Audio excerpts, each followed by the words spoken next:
Secara lafziannya dulu. Pertama Allahu Akbar niku masih banyak yang memanjangkan hamzahnya. Allah niku tidak sah.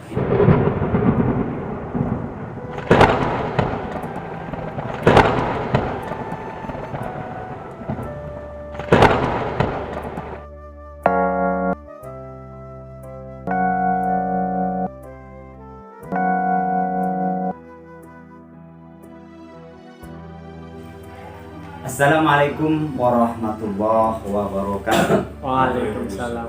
Alhamdulillah wa syukurillah wa salatu wassalamu ala rasulillah wa ala alihi wa sahbihi wa mawalah wa la hawla wa la quwwata illa billah. Ba'du. Para pemirsa dimanapun Anda berada, alhamdulillah pada kesempatan hari ini kita berjumpa lagi dengan forum komunikasi penyuluh agama Islam Kecamatan Sidarja, Kantor Kementerian Agama Kabupaten Cilacap, dalam acara kajian kitab Fathul Muin yang akan dibawakan oleh salah satu penyuluh agama Islam yang ada di KUA Kecamatan Sidarja. Kita langsung temui aja beliau untuk bisa berbincang-bincang sebentar. Assalamualaikum warahmatullahi wabarakatuh, Pak Kiai. Waalaikumsalam warahmatullahi wabarakatuh. Apa kabar Pak Kiai, sehat ya? Alhamdulillah sehat. Bisa hadir lagi ke kantor urusan agama Kecamatan Sidarja dalam rangka misi kegiatan kita, yaitu kajian kitab Fathul Muin ya, Pak Kiai. Banyak Pak Kiai kejadian di masyarakat kalau kita melihat orang sholat ya, ada kejadian-kejadian yang kayaknya kurang pas Yai. Yang benar itu yang seperti apa, bagaimana tata cara takbiratul ihram ya, ada yang mantek menahan napas, ada yang suaranya koyon panjang, dan banyak sekali yang terjadi ketika kita berada di masjid atau di musola, mereka bertakbiratul ihram. Dan itu Pak Kiai, pada kesempatan hari ini kami mohon bagaimana keterangannya di dalam kitab Fathul Muin yang berkaitan dengan tata cara takbiratul ihram yang benar. Gimana Pak Kiai? Ya, insyaallah kalau kita jelaskan tentang spesial pada edisi kali ini tentang takbiratul ihram, pengertiannya, kenapa dinamakan takbiratul ihram, kemudian bagaimana yang benar takbiratul ihram, kemudian kesalahan-kesalahan apa yang harus dibenahi tentang masalah takbiratul ihram agar ibadah sholat kita menjadi sah dan benar sehingga makbul. Baiklah Pak Kiai, para pemirsa semuanya, mari kita ikuti kajian kitab Fathul Muin oleh beliau Bapak Kiai Ahmad Awwaluddin Latif, salah satu penyuluh yang ada di Kantor Urusan Agama Kecamatan Sidarja, Kementerian Agama Kabupaten Cilacap. Mari kita ikuti sampai selesai. Silakan Pak Kiai. Bismillahirrahmanirrahim. Wasaniha utawi kaping pindhone arkanus shalah iku takbiratul taharrumi. Takbiratul taharrum atau sering terkenal takbiratul ihram. Lil khabari krono hadis al muttafaqi kang den mufakati apa alai khabar. Rupane hadis idza kumta ila sholati fakabbir. Idza kumta ari kalane jumenengaken sapa sira ila sholati maring salat fakabbir mongko takbiro sapa sira. Jadi pembahasan kita kali ini tentang masalah takbiratul ihram atau redaksi di sini takbiratul taharrum sama takbiratul ihram. Kenapa dinamakan takbiratul ihram? Takbir ihram itu kan artinya haram, tidak boleh. Di annal musalliyah yahrumu alaihi maka halal lahu qablahu min mufsidatis shalah. Dinamakan takbiratul ihram adalah karena ketika kita sudah sholat, sudah takbir, itu perkara yang halal sebelumnya itu setelah takbir tidak boleh lagi atau tidak halal lagi. Seperti sebelum takbir kita halal untuk makan dan minum, berbicara dan sebagainya. Setelah kita takbir memulai sholat, kita haram untuk melaksanakan atau hal-hal yang seperti makan, minum dan sebagainya yang membatalkan terhadap sholat. Itu kenapa dinamakan takbiratul ihram. Kemudian lafal Allahu Akbar, dari pengertiannya dulu, kenapa yang dipilih itu sebagai pembuka kitab adalah pembuka untuk memulai sholat.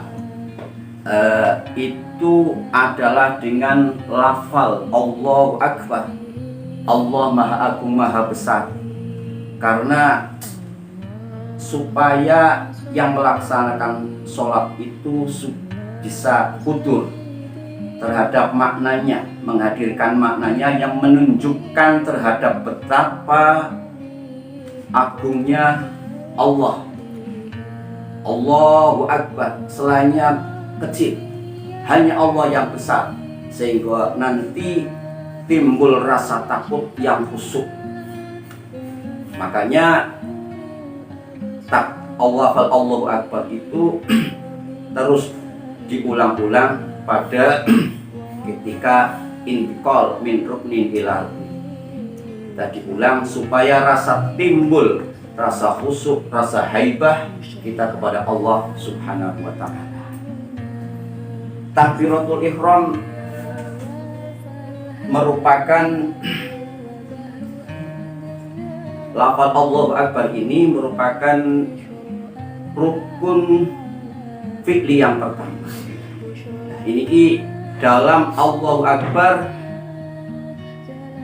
ada 3 rukun yang bersamaan sekaligus, yakni rukun fi'li, rukun qalbi dan rukun qauli bersama-sama ketika kita mengucapkan Allahu Akbar. Catat hati kita untuk niat, terus fi'linya kita kalau yang mampu untuk berdiri ya berdiri, kemudian juga sunat untuk mengangkat tangan. Nah, sebelumnya bagaimana tata cara takbiratul ihram yang benar sesuai ketentuan ilmu fikih. Jadi kalau kita sholat adalah selama kita sholat mulai dari takbir, pandangan mata kita adalah tertuju terhadap mahalus sujud. Kecuali hanya satu, nanti ketika kita tasyahud, ketika lafal mengucapkan asyhadu alla ilaha illallah, lafal illallah itu pandangan mata kita diarahkan ke jari telunjuk. Selain itu adalah disunatkan untuk pandangan kita terhadap mahallus sujud. Dan bagaimana mengangkat tangan ketika takbiratul ihram, pandangan kita tetap pada mahallus sujud. Jadi lebarnya itu sebatas apa namanya ini ngancerin apa nggih, beneran sejajar nggih, sejajar dengan dua bahu budak nggih. Jadi tidak sini terlalu ke sini nanti nggih nyamplungi batire nggih. Allah boten untuk sini tidak terlalu nggih. Sampingnya itu sejajar dengan bahu kita. Terus ke atasnya itu apa namanya ini jempol ibu jari ini sesuai apa dengan sejajar dengan kira-kira niki daun telinga ya, daun telinga yang bawah gini, kurang lebih ya gini ya. Ya. Terus nanti tidak terlalu niki posisi jari tidak terlalu dilebarkan, tidak terlalu sempit, ya biasa saja nggih. Agak renggang sedikit. Terus ujung-ujung jari niki khilaf. Ada yang mengatakan sunat untuk dihadapkan, dicondongkan ke kiblat. Menurut Imam Romli berarti kayak gini. Kalau Imam Ibnu Hajar tidak, berarti begini ya. Jadi ujung-ujung jari niki menghadap kiblat. Allah ini. Allahu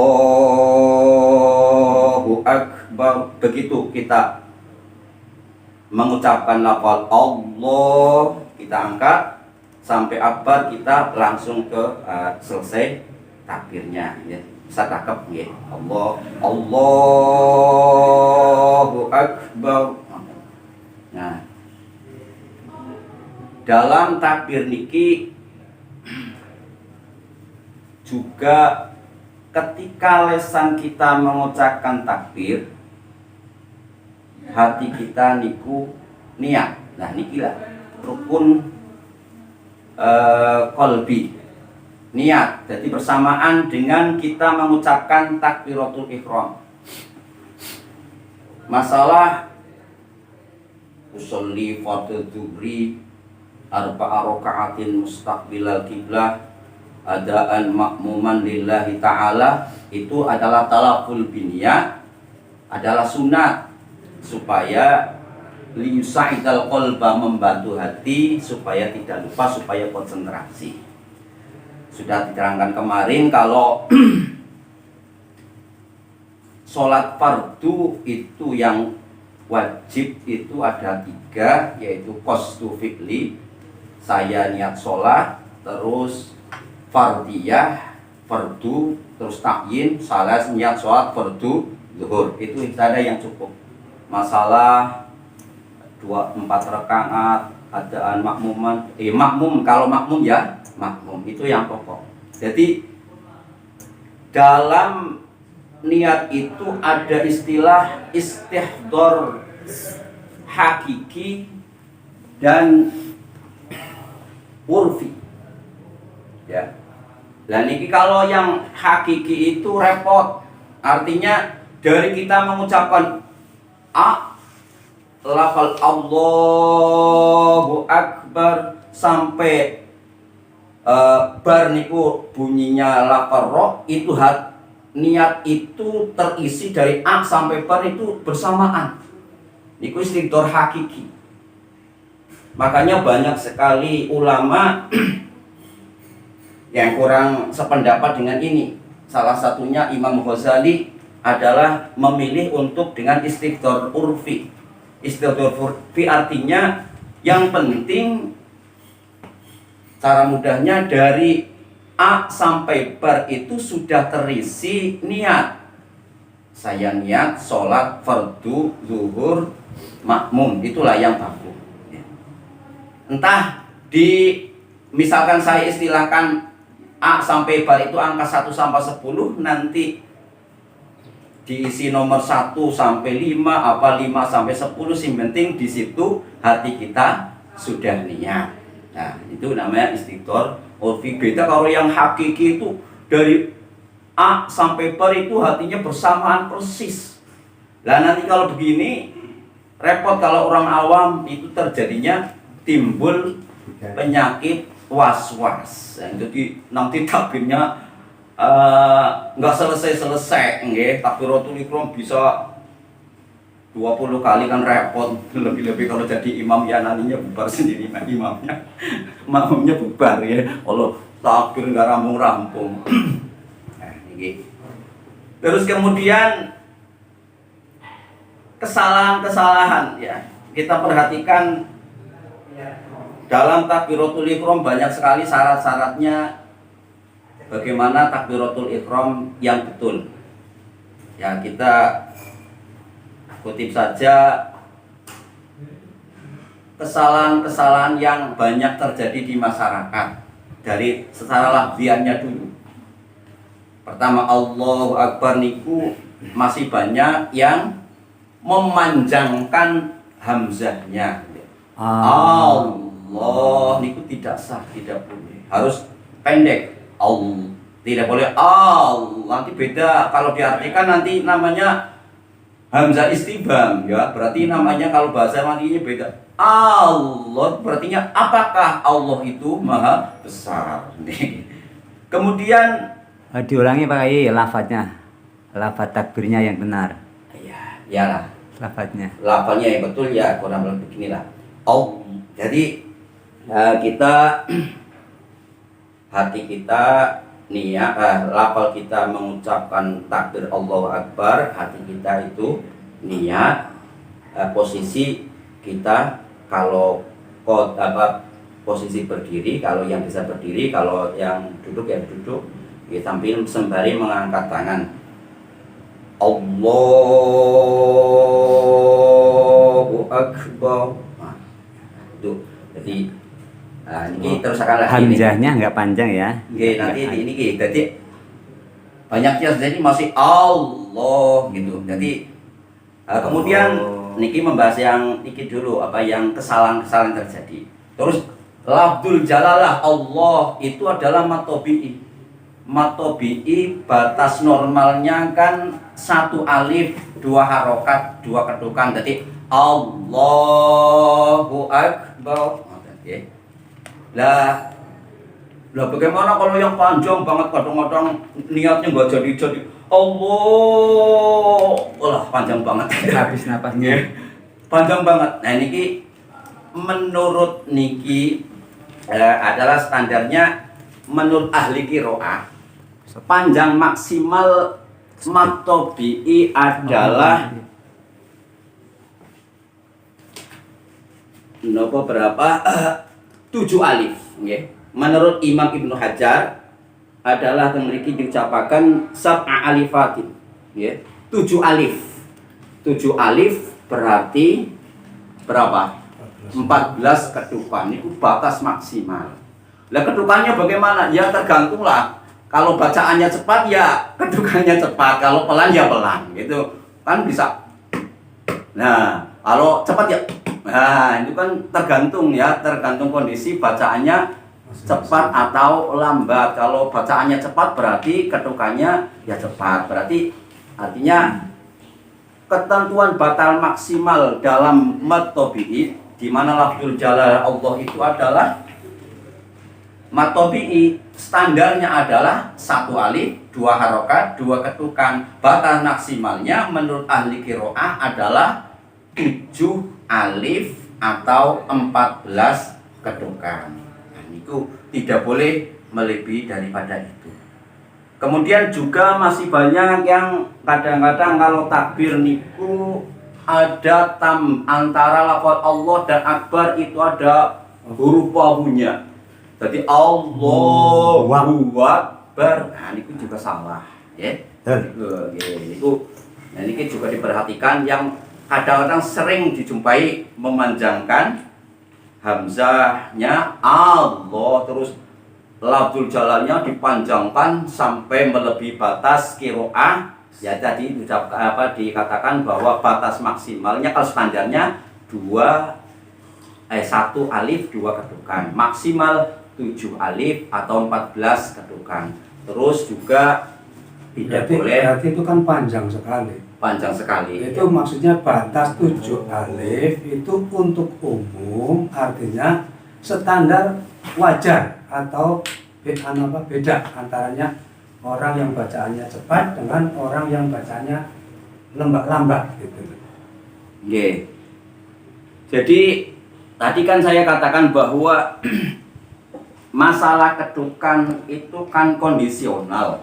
Kondisionalnya itu artinya kalau misalkan orang ya kondisional tergantung Itu kondisional apa umum artinya 7 alif itu kan sudah panjang sekali. Iya, panjang sekali. Iya, makanya yang saya tanyakan itu 7 alif itu untuk ukuran normal artinya wajar untuk semua orang yang bacaannya lambat ataupun orang yang bacaannya cepat gitu.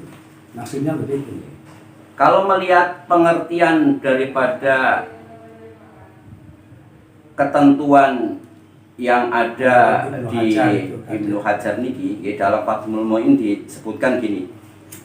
Wa kadza ziyadatu madil alifi allati bainal lam wal ha ila haddin la yarahu ahadun minal qurra. Jadi batasnya itu memanjangkan itu adalah tidak boleh untuk memanjangkan batas maksimal daripada para ahli qiraah. Nah, di sini dijelaskan pendapatnya Ibnu Hajar itu adalah maksimal 7 alif atau 14 harokat. Ya ini ya berlaku untuk umum, berlaku Ya, untuk artinya kan umum. begini loh, kalau untuk umum berarti orang yang lambat dalam mengucapkan atau melafadzkan takbiratul ihram berarti kan tetap batas adalah 7 alif, maksudnya begitu. Ya betul ya. Iya. Iya. Jadi Untuk tidak umum. ada ketentuan atau memilah antara orang yang bacanya lambat dengan orang yang bacanya cepat, maksudnya begitu. Ya betul. Ya. Iya. Ya untuk umum. Jadi tetap untuk umum meskipun dirinya cara membaca Arab atau lafaz takbiratul ihram itu lambat berarti tetap harus 7 alif. 7 alif. Gitu. Ya, betul. Dicontohkan Pak yang panjang Pak. Nah, iya, artinya orang yang fasih kan Enggak, cepat. maksudnya contohkan di lafaz aja. Allah kan begitu loh. Umpama 7 alif berarti kan Allah sampai 14 ketukan. Ketura kena ngepolon waktu. Iya, tidak boleh lebih dari 14 ketukan, 14 huruf. Kalau yang lambat kan Allah. Biasanya kan orang-orang Jawa atau orang desa lah kan biasanya bacaannya lambat gitu loh. Bacanya lambat kan, baca Quran kan lambat. Allah lah, yang dimaksud saya itu lambat atau cepat bacanya kan tetap 7 alif bacanya gitu. Ya sesuai lah, cocok. Sesuai, iya. Jadi batasnya itu secara umum. Jadi Umum itu berarti. umum ya. Nah, saya ulangi lagi bahwa mat tabi'i adalah mat standarnya adalah 1 alif, 2 harokat, 2 ketukan maksimal menurut para ahli qiraah itu adalah 7 alif, 14 harokat dan berlaku untuk siapa saja. Tanya pakai tentang itu. Kayak apa gitu. Kemudian juga masih banyak terjadi kesalahan-kesalahan selain tadi adalah ketika takbir lafal banyak itu tidak boleh panjang. Ada yang Allahu Akbar, nah itu tidak boleh, harus pendek. Ada lagi yang mentasdid banyak Allahu Akbar. Ini juga tidak boleh atau salah secara kalau takbirnya salah ya berarti salah semuanya nanti Masuk rukun. ya Rukun. jadi memang pentingnya ilmu itu adalah untuk kita menambah agar kita sahih sah di dalam ibadah sehingga menjadi benar ibadah yang kita lakukan. Jadi saya ulangi lagi cara takbiratul ihram yang betul. Ketika kita berdiri, pandangan sebelum takbiratul ihram kita talaffuz bin niat supaya untuk membantu hati supaya hati kita konsentrasi. Misalkan kalau sholat zuhur, usolli fardhu zuhri arba'a raka'atin mustaqbilal kiblah, kalau makmum nggih makmuman lillahi ta'ala. Tapi yang wajib itu kalau diringkas ya usolli fardhu zuhri makmuman, itu yang paling ringkas kalau makmum. Nah, ketika kita takbir mulai dari Allah, mulai dari lafal A sampai barniku, kita pilih yang istihdzar urfi, artinya di salah satu lafal Allahu Akbar itu kita niat, ya niatnya boleh kalau kita bahasa Jawa gini, niatnya bahasa Jawa atau bahasa Indonesia, niat bahasa Arab ya boleh kalau paham artinya bahasa Arab, ya kan, ya boleh lafalnya. Kadang-kadang kan nopo nggih masyarakat kita kadang-kadang niat jamak qashar juga kebingungan nggih niki kebingungan kalau nggih piye kepripun niku salat jamak qashar ya niate dawa. Nggih niate dawa. Usul kalau kalau ini kan kalau dilafalkan kan panjang, orang Jawa kan orang repot, wong am kan repot. Pripun nggih? Usolli fardhu dhuhri majmu'an ilaihil asru jam'at taqdimin misal qasron makmuman lillahi ta'ala. Niku kan panjang nggih. Panjang ya kalau ngomong sing alim nggih. Wong desa diware kaya niku ora paham-paham. Nah niki. Yang penting nggih nek kalau saya itu yang mudah-mudah saja lah, mudah-mudah saja artinya kalau tidak bisa talafut seperti itu ya nggak apa-apa lah. Yang penting ketika takbiratul ihram kita tuntun masyarakat untuk bahwa niat ya minimal itu yang wajib, itu wajib artinya niat ingsun saya niat sholat fardhu zuhur jamak qashar. Ah niku cukup ya, nggak cukup perlu lah, dilafalkan ya. Tidak ada takdim mboten niku mboten wajib. Jamak qashar niku cukup. Sing kepenak mawon dadi mboten kangelan masyarakat. Kalau ya baik jamak qashar niat saniat nggih usul. Jadi misalkan qashar harus ada di takbiratul ihram, karena kalau tidak nanti harus tam. Ya nggih. Nah, harus tam Niat jamak qashar. Nah, nggih misalkan jadi ya apa saya niat Sholat zuhur jamak qashar jamak takdim qashar misalkan seperti itu. Jadi makmum dua rakaatnya nggak disebutkan. enggak disebutkan, enggak apa-apa. Enggak apa-apa. Yang penting ada niat qashar itu harus ada. Otomatis Kalau ya, tidak ada kalau gitu. tidak ada niat qashar berarti harus tam, harus 4 rakaat. Kan ya sedikit membahas tentang jamak. Jamak itu kan ada jamak saja berarti sholat ngasar dengan zuhur dengan ngasar. Nah, niku kan dikumpulkan menjadi satu namanya jamak. Kalau tidak qashar berarti 4 nggih. Kalau jamak qashar berarti 2 rakaat. Kalau qashar saja juga boleh. Qashar saja. Tidak dijamak ya. Ya tidak dijamak misalkan ya. Sholat panjenengan akan ziarah misalkan di perjalanan panjenengan sholat ngasar dari rumah niku jam 2 ya, jam 2 berangkat ziarah, di perjalanan kan harus sholat asar karena tidak boleh dijamak di rumah zuhur dengan asar, maka harus sholat zuhur dulu kemudian perjalanan sholat asar. Asar tidak boleh dijamak dengan maghrib, nggih kan? Berarti harus sembahyang sholat asar sendirian. Bolehkah sholat asar itu di qashar? Boleh ya, karena jamak ada, jamak qashar ada, qashar pun ada. Okay. Jadi boleh untuk qashar sholat asar, dan itu lebih baik daripada yang tam. Okay. Jadi jamak qashar itu lebih baik daripada yang tam. Itu. Jadilah itu kadang-kadang niat saja yang tempatnya di hati kadang-kadang mudah, kadang-kadang kalau menerangkannya itu sulit, jadi masyarakat kebingungan. Jadi ya yang simpel-simpel saja untuk masyarakatnya.